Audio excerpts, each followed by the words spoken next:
personally, I feel like that brother needed help. I don't know what it is with the 50-plus section in men shopping in the 19 under in women. What the hell is wrong with y'all? Yeah, I know it's legal, but what the bruh? What are y'all doing? This is why y'all. This is what you live with. These are the results y'all live with. 19-year-old Becky. This is what you get. Some audio that was put out. So on one hand, going on the offensive to defend himself, I completely understand where Shannon Sharpe is coming from. On the other hand, when his legal team issued out the press release on X yesterday, and they spoke about, they mentioned her name, and they revealed some of those explicit text messages, that was uncomfortable. And I don't know if that's a strategy that would work. One of the hardest things in the world for all of us to do is to just lay low and be quiet. And let our legal team do it. And we don't always know whether or not that's the right thing to do. I know, and I can tell you all, that I spoke to Shannon, not in details, but I spoke to him, and he emphatically proclaims his innocence. According to Mr. Busby, his client emphatically proclaims his guilt. So where does that leave us? I'd love to tell you that I know the answer to that question, but I don't. I am the executive producer of First Take on ESPN. I recruited Shannon. I went and got him and brought him to ESPN. But I'm not the boss. Those are other folks. There are layers to this, and there are certain layers even I am not on. So what are you saying, sir?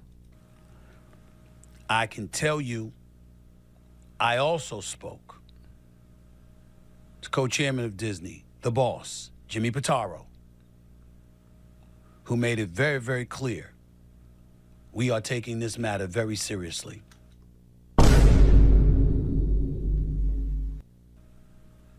And we are looking into this very, very closely.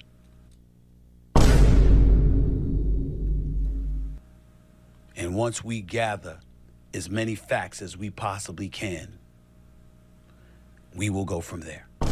What do you mean once we gather enough facts, we will go from... Yo, Shannon, this does not look good, bruh. This does not look good. In my perfect world, he moves on. And somehow, some way, we find this all to be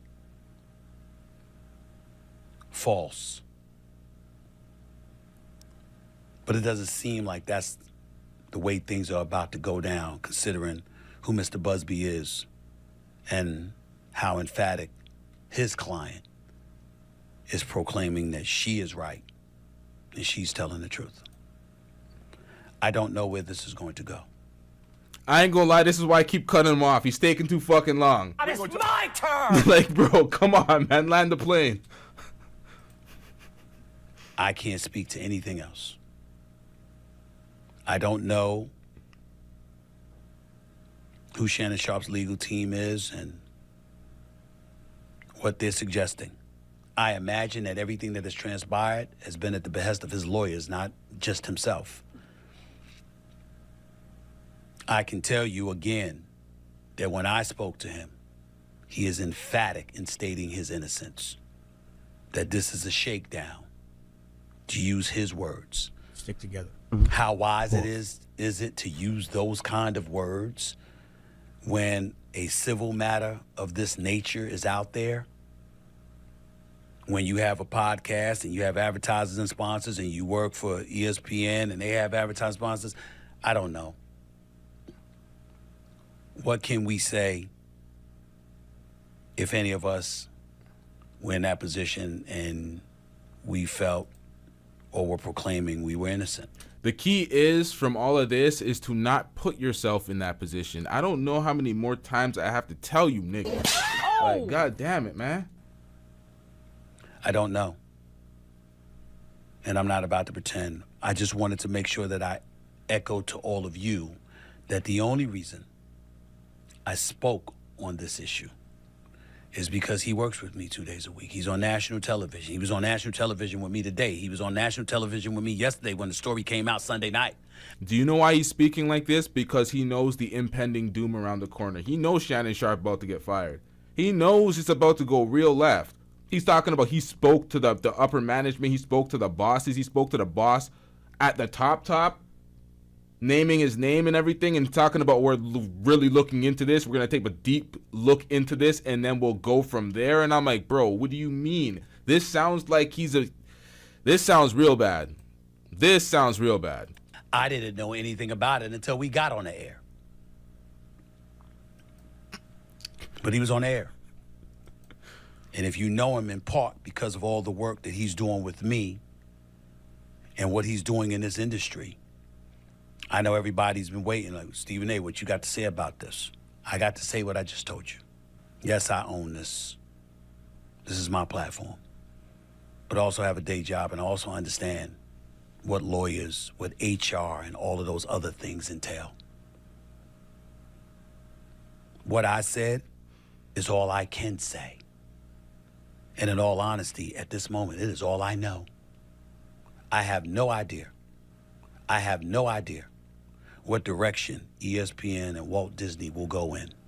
When you say things like this, you have no idea which direction ESPN and Walt Disney will go in. It shows that there is something on the table. You said they're looking into it, so they might go one way or the other, meaning they're keeping them or they're firing them.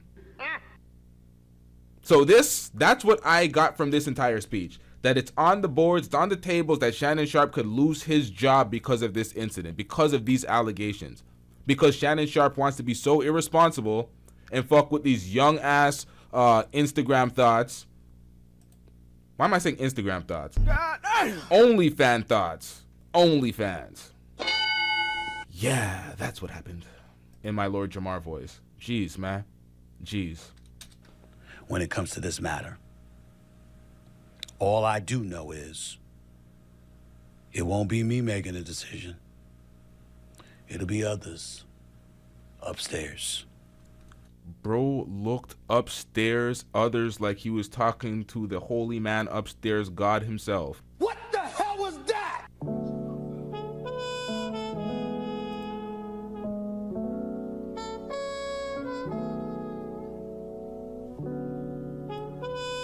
Shannon, you risked it all for this.